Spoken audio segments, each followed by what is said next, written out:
Hey everybody, it's Kara Williams with Williams Immigration. We are going live this Friday. First, I want to apologize for not being live with you yesterday. Like I said I would be. I wound up in the doctor's office, so hopefully trying to get this cough and situation under control. But that said, I'm Kara Williams with Williams Immigration. I own a boutique immigration law firm. I am the managing attorney. We work with businesses when they have found a candidate, someone that they want to hire who is not a U.S. citizen. We make sure that they get the right work authorized visa in place so that they can work. We also work with companies to move those same employees from non-immigrant status to green cards. We also work with families. Typically, it's going to be a U.S. citizen who is looking to sponsor their parent, their minor children. Minor in our world is unmarried and under 21, their spouse or their fiance, green cards. You can find me online all over the place. Today, we're going live in the private Facebook group. If you are not a member and you want to be, you are welcome to click the link in the bio, and there's a link to the private Facebook group. We are also live on the Facebook page, which is public facing. We are also live on the YouTube channel and TikTok.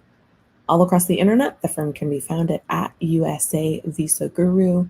You are welcome to send a DM. You are also welcome to call the office, which is 954-903-1337. We're also on Instagram. I don't typically go live on Instagram. I'm thinking about changing that, but I don't typically go live over there. But we do answer questions, super general questions. I am a lawyer for sure, but I am not your lawyer. So if you would like to work with me and my team at the firm, you will need to schedule a consultation so that we can really dig into your issue. All the conversation here is educational. It is not legal advice for your specific case. So with that said, I'm super happy to be back here on Friday night. I want to answer your questions, want to talk to you a little bit. And I've had a super long day. I've been on basically 2 calls all day, starting at 7. Just got off a little bit ago, so lots going on. But I did want to talk about sort of really broad that when you hire an immigration lawyer and you all have a really good connection and a really good working relationship, you stay with that immigration lawyer until you get the result that you want. And I say that because I had called a client today. We started working together several years ago when it was a U.S. citizen spouse who wanted to sponsor, a U.S. citizen who wanted to sponsor their spouse. So we did that application. They were married for less than 2 years.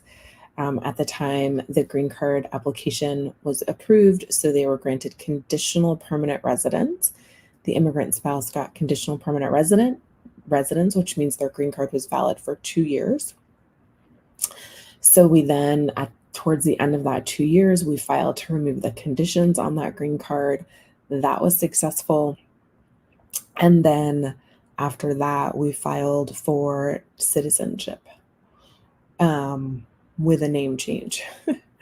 So we did that. And recently, that client, who I have been working with for years, was sworn in to be a U.S. citizen. So I just called them tonight to chat to see how they were doing.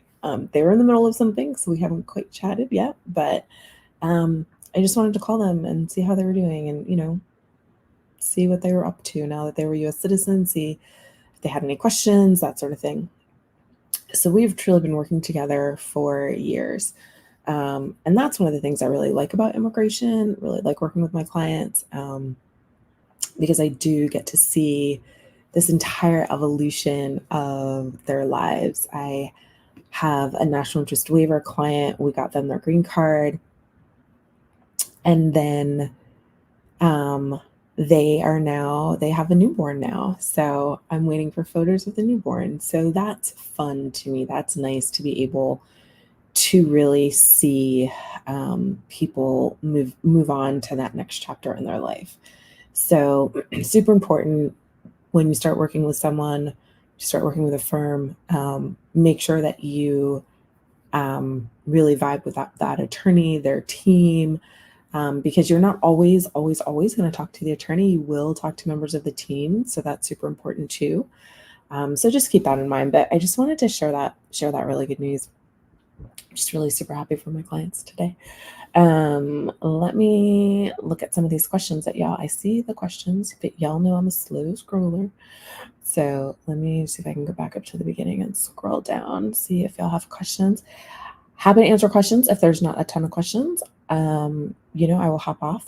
I always do this generally right before dinner. I tend to eat a little bit late, but I am here for your questions. I am here for you. Let's see what we got here. Can I ask something? Absolutely. Can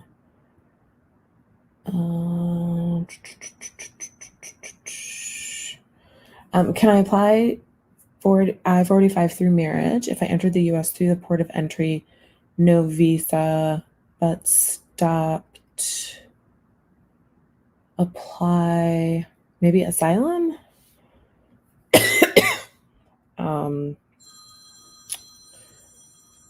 Entered through the U.S., no visa. Okay. So here is, generally speaking, when you're in the U.S., you don't have a visa. That means that you are in the United States unlawfully. When you are in the United States unlawfully, without status, that limits your options. Depending on what your facts are, you may be eligible for a waiver, which is essentially asking the government to forgive the time that you have entered unlawfully, forgive the time that you have worked without authorization. But my short answer to you specifically is, I don't know what your options are. So that's something that you want to do a consult with, or consult about, because I don't know what your individual situation is. And asking for a waiver, there are super, super, super specific requirements. And so we'd want to kind of parse through those and really dig through those. That said, I am probably not the best attorney for you because it looks like you have an asylum question and you have a waiver. It looks like you may have an asylum issue and a waiver that is needed. And I don't do asylum and I don't do a ton of waivers. So I may not be the right person for you. And just so that you're aware, y'all, immigration is it's a very large body of law. There are different pieces to immigration. Not every immigration lawyer handles every type of immigration case. So when someone says this is not a case that I handle, believe them. No matter how nice you think they are, no matter how wonderful you think it may be to work with them, if they tell you it's not in their wheelhouse, believe them. Ask them for a referral if they know anybody who they think can help you, but absolutely believe them. So I have to say, unfortunately, I think you mentioned asylum in there. I don't do any asylum work. So I'm probably not the best person for you, and I definitely can't answer that question. How long does it take to get VAWA approved? I don't know. I don't do VAWA. VAWA is not a part of my practice. But in terms of processing times in general, whenever my clients ask me this, I look it up each and every single time because processing times are fluid, and I like to give people the most accurate processing time I can at the time in which they are asking me. So it is very rare that I will be able to give you even a general processing time, unless it's something honestly that I've looked up like today that is still stuck in my brain. Processing times depend on which office your application is being processed in and what kind of application you are applying for. So that leaves a lot of different processing times out there for a lot of different types of applications. So I don't know how long VAWAs are taking.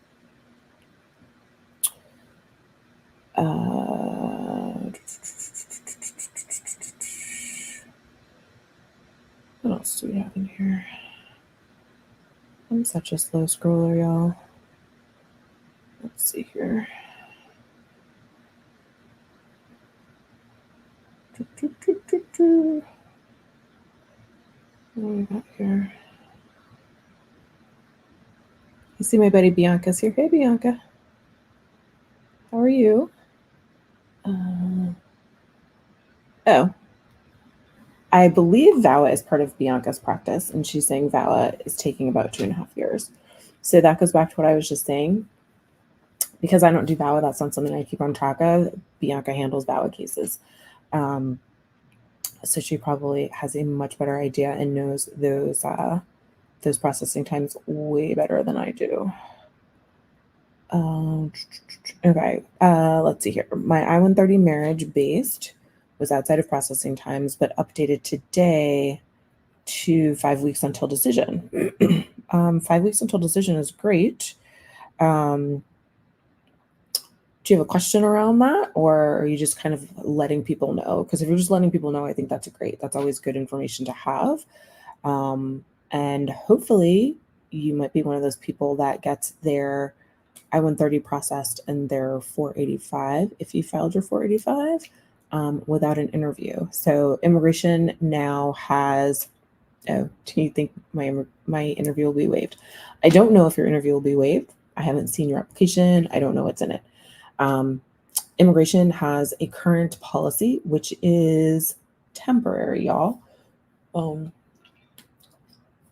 It's a temporary policy so to help them get through the backlog. If cases have really good documents, they believe that a marriage was entered into for real reasons other than for the sole purpose of getting your green card, they are processing them without an interview. So they are waiving them. It is 110% discretionary whether or not they waive your interview. So for my clients, I'm always telling them, we're going to get you prepared for an interview. If you don't have an interview, fantastic. But if you have an interview, you will be prepared for it. I do mock interviews with my clients. I also do mock interviews with folks that are where I haven't filed the application. So if you're interested in that, you can certainly click the link in my bio and we can get you scheduled. Everything starts in my firm with a consultation. So the short answer is I don't know if they're going to waive your interview. Only time will tell. So, and the interesting thing about them waiving the interview is you don't know that they've waived the interview until you get the receipt notice and your green card in the mail. So, you won't know. But if they don't waive the interview, you're getting about 30-ish to 45 days notice in the interview notice. So it's not like you'll get the interview notice and then boom, next week you'll need to, show up at your local immigration office. So you will absolutely get notice if you need to have an interview. So let me check over here on YouTube and in the Facebook group.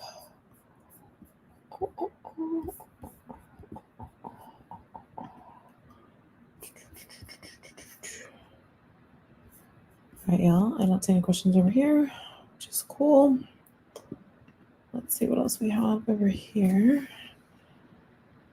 All right, y'all. I don't see any more questions. So I know it's Friday. I know everyone's probably out hanging out. So I'll give y'all maybe another minute. And then we'll go from there, which means I'll go get some dinner. Oh, question. Are people SOL with the visa bulletins now? Do you mean family-based applications or do you mean employment-based applications? Because my firm handles both. We did have some EB3 questions 2 nights ago about the visa bulletin, but which visa bulletin numbers? So employment. Okay. So the visa bulletin, it's rough to put it nicely. So the visa bulletin is, for those of you that may not know, is the Department of State and the Immigration Service here in the US are only allowed to issue a certain number of green cards every single fiscal year. Fiscal year starts October 1st and ends September 30th. So the visa bulletin comes out typically around the middle of the month before for the new month, for the next month. So around September 15th, we got the visa bulletin for October. The visa bulletin tells us, based on where you are in line, and in line for employment-based cases could be or will be when your perm application was filed, otherwise known as your labor certification, or if you are exempt from filing perm when your I-140 was filed. So that kind of tells us when you can then move forward for the last stage of your green card application. Last stage being filing your adjustment of status if you are in the US, or starting to work with NVC, National Visa Center, and the consulate to submit more documents to the NVC and then get your immigrant interview scheduled. So these dates on the visa bulletin are super, super important. It tells us the wait time that we currently have, and it is an indicator of how much longer you will have to wait for your green card. EB3 category has been backlogged. Well, a lot of the visa bulletin is backlogged. EB3 is super backlogged, especially EB2 and EB3 are especially backlogged if you are from India, in part because Indian nationals file more green card applications. The Immigration Service breaks out specific countries so that, actually just going to pull up the visa bulletin. They break out certain countries so that they can try to make sure that everyone across the world gets a chance to get a green card in any given fiscal year. So people from the Philippines, Mexico, India, and mainland China, I feel like I'm missing somebody. No, Philippines, Mexico, India, and mainland China tend to file the most green card applications. So their visa bulletin dates tend to be the most backed up. There was either a teeny bit of forward movement or no movement for the October visa bulletin. Typically in October, we tend to see more forward movement, meaning the date's moving closer to our current date. The visa bulletin works such that the date in the visa bulletin, anybody who has filed that first application, whether it's your labor certification or your, i.e. your perm, or your I-140, whichever is the first application that you filed, anyone that files before the date in the visa bulletin is able to then work through and sometimes file the last application for them. So if I look at EB1 and EB2 have been backlogged, they are still backlogged. EB1 for Mexico and the Philippines are current, meaning that they can be filed. EB1s for everyone not China, mainland, India, Mexico, and the Philippines are also current. So those folks can move right away starting October, not in September. If you file in September, they will send it back to you.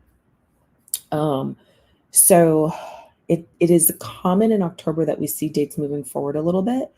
However, the Immigration Service is still really backlogged. They're certainly trying to work their way out of the backlog with all of these discretionary policies, but they're still very backlogged, quite honestly. The best thing about the visa bulletin for employment-based folks this year is we are able to use the dates for filing. USCIS looks at the visa bulletin every month and tells us which chart we can use. So right now for October, we can use the dates of filing. That has opened it up for a lot of people to be able to file in comparison to last month. Certainly some people will say that's not enough, and I totally get that. But a lot more people are actually able to file their applications. Being able to file your application means that, especially if you work with my firm, we always file your work authorization and your travel permission when we file your adjustment of status application. So the Immigration Service, while they may not work on your adjustment application, they will work on your travel permission and work authorization. So that is a super big benefit. So yes, what's happening is pretty common. It is partly due to the pandemic, but we see this kind of movement every single October. Leading up to September, we typically do see a slowdown. So when I'm working with my clients, I tell them the general trends that I've seen, with my 25 years of working on employment-based cases. So I hope that answers your question. It was probably a little bit more than you wanted to know, but at my firm, we are big on education. So we'd like people to know what's happening with their case, but also why. So it gives them a lot of context. Let's see. My friend got 2 interview letters, one for the I-130, one for the 45. Is it going to be 2 separate interviews or I don't see anything after the or. So if your friend has 2 separate interviews, what's on the interview notice? Your dates and times should be on the interview notice. What could happen is the immigration officer during the I-130 interview will process only the I-130 if there's an issue with the I-130, or they will process both the I-130 and the I-45 at the same interview. But your friend should most definitely plan on going to both interviews. When people don't go to interviews, when people essentially no-show at an interview, that is an easy reason for the Immigration Service to deny the application. And I have seen it happen. So if you get an interview notice, if you get a biometrics notice, make sure that you go. That is low-hanging fruit for the Immigration Service to deny your application. So just keep that in mind. What is fraud risk assessment? Give me a context for that. Let's see here. So the more on employment base. So the rest of the world, EB1s could still file the I-140 now, do premium process, and have a chance for less than 10 years. I'm not sure I understand the full question, but the visa bulletin has nothing to do with when you file your I-140. Absolutely nothing. The visa bulletin is when you can file your 485. So that's that. So you want to keep that in mind. Do premium processing and have a chance for less than 10 years. Some I-140s are absolutely eligible for premium processing, so you can do that. But it really depends on what strategy, what you are trying to achieve at the end. And I just don't know from your question. But we can certainly talk about that later. Does medical RFE mean interview is waived? Not all the time. Not all the time. What I have been seeing in my practice, and I can only talk about my practice, typically now, because of the temporary, very discretionary policy, I cannot say enough this is a discretionary policy. If a case looks clean, if they have really good documents, if it's a marriage-based case, what I have been seeing is if the only thing that immigration is asking for is the medical, chances are they're going to waive the interview. But again, that is 110% discretionary. So if an interview notice is then received, I recommend people go to the interview, right? They may have some more questions. So keep that in mind. It is certainly a good indicator that the interview will be waived and the next thing you'll get in the mail is an approval notice and a green card, but it is not at all a slam dunk. So just keep that in mind. Do all marriage-based cases go through fraud risk assessment? All immigration cases go through some sort of risk assessment. So when you are marrying a U.S. citizen, the Immigration Service wants to know that you have not married just to get the green card. They have what's called conditional permanent residence for this reason. So anyone that has their green card application approved and the marriage has not reached their 2-year anniversary will automatically get approved for conditional permanent residence, which is only valid for 2 years. You then go back at the end of that 2 years, you file an application to remove the conditions.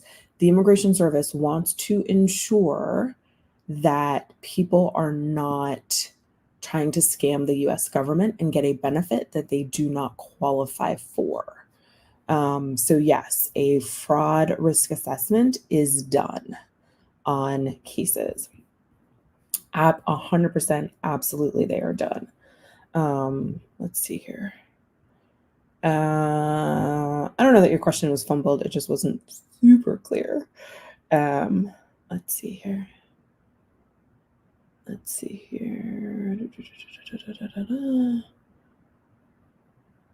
Yeah, there are definitely some cases that have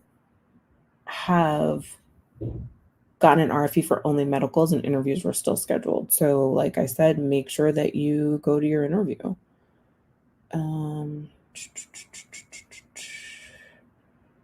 Let's see here. What advice would you give to someone who is not financially capable of applying right now? Depends on what you mean by not financially capable of applying. If you are worried about the family-based application and you are worried about the affidavit of support, then you can get a co-sponsor. If you are worried about affording the filing fees, some applicants are eligible for fee waivers. So that could certainly help you if you feel like you're not financially capable of applying at the moment. That's a consultation. We'd have to really kind of figure out which piece of the finances have you a little bit concerned. We've been married for 9 months now, but we have no money yet to apply. Really, the same answer. I received 2 prima facie through VAWA. How long for a final decision?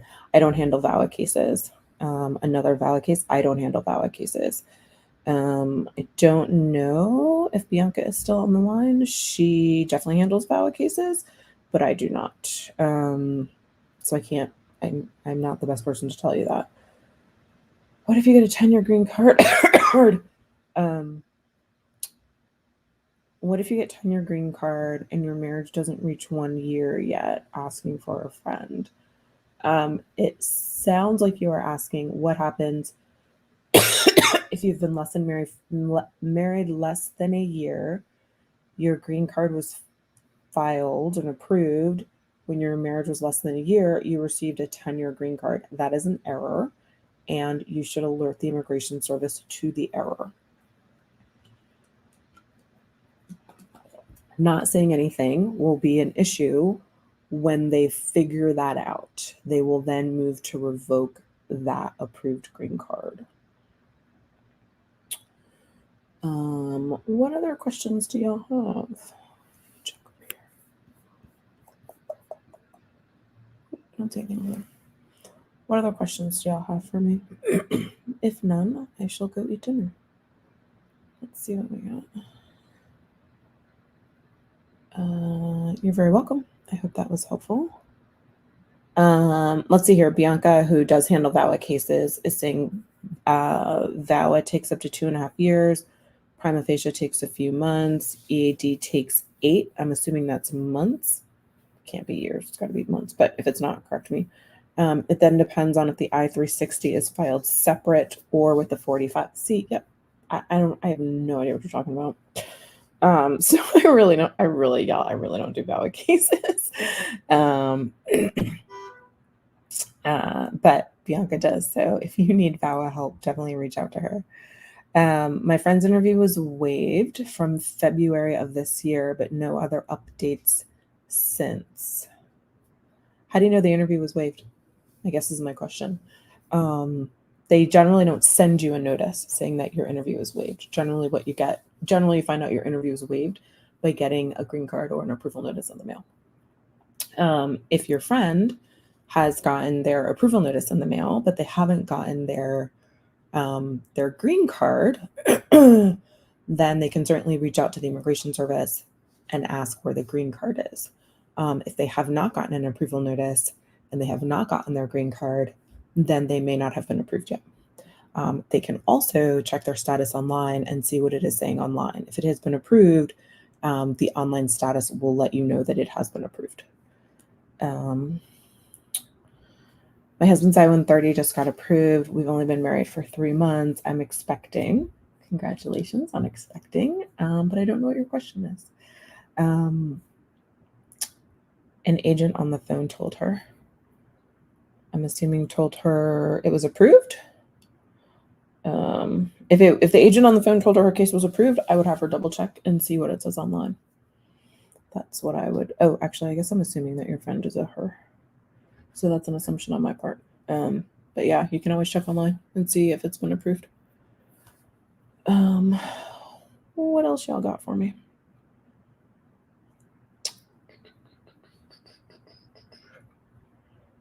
I am not seeing any more questions, so we will cut this off for this evening. Thanks for joining, y'all. Really, really good questions tonight. I'm super excited. We've got a couple people on here who have their green cards approved. They're just waiting on the cards. We've got someone who's expecting babies, so that's exciting too. My clients just got approved for citizenship. Another one just had a baby. So lots and lots and lots of good news, which makes me very happy. I'm Carol Williams with Williams Immigration. I own a boutique immigration law firm. I work with clients all over the country and all over the world. I used to be a USCIS Adjudications Officer.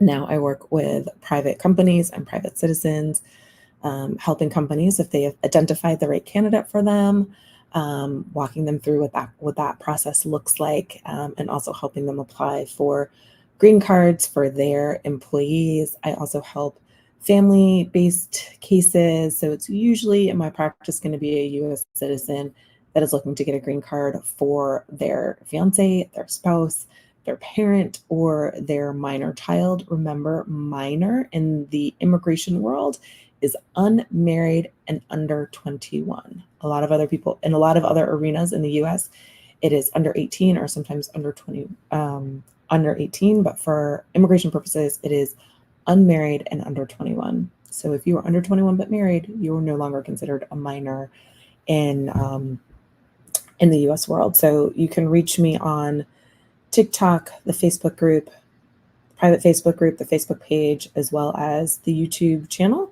You can also reach me on Instagram, which I generally don't go live on Instagram, but thinking about changing that. Why don't you guys let me know if you want me to go live on Instagram? And you can also give the firm a call, 954-903-1337. If you are interested in working with us and having us represent you for your immigration case, you can click the link in the bio. All of our relationships, our legal relationships, start with a consultation. So that link is in the bio. Feel free to click it, and we're happy to see if we can start working with you. Couple more questions, and then I am really going to log off and go eat some dinner. How long does the work permit take? I think I answered this earlier today. They're taking about 10 months to a year-ish, but it depends on the category of work permit and which office is currently processing the work permit. The backlog had them, or the pandemic had them super, super backlogged. They're getting a little bit quicker, so that's nice to see. I have been waiting 17 months for my embassy interview for an I-130. Any advice? Depends on what kind of I-130 case you have. So that is a consultation. If we want to talk about that a little bit more, you are welcome to schedule a consultation. But 17 months really depends on what kind of case you have. If you are a U.S. citizen filing for a sibling, so you've got much longer than 17 months. If you are an immediate relative, meaning a U.S. citizen, filing for a spouse, 17 months could be egregious, but I also don't know what consulate you're in, which country you're trying to apply in. So a lot of it is, I need the who, what, why, how, and wheres, and we get those during a consultation. But I do know 17 months is crazy frustrating.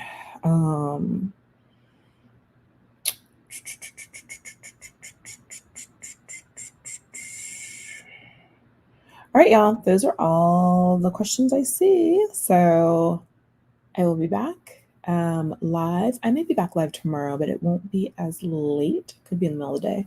I have to check my calendar. But we'll be back, and have a wonderful evening and a great weekend. Talk to y'all soon. Bye.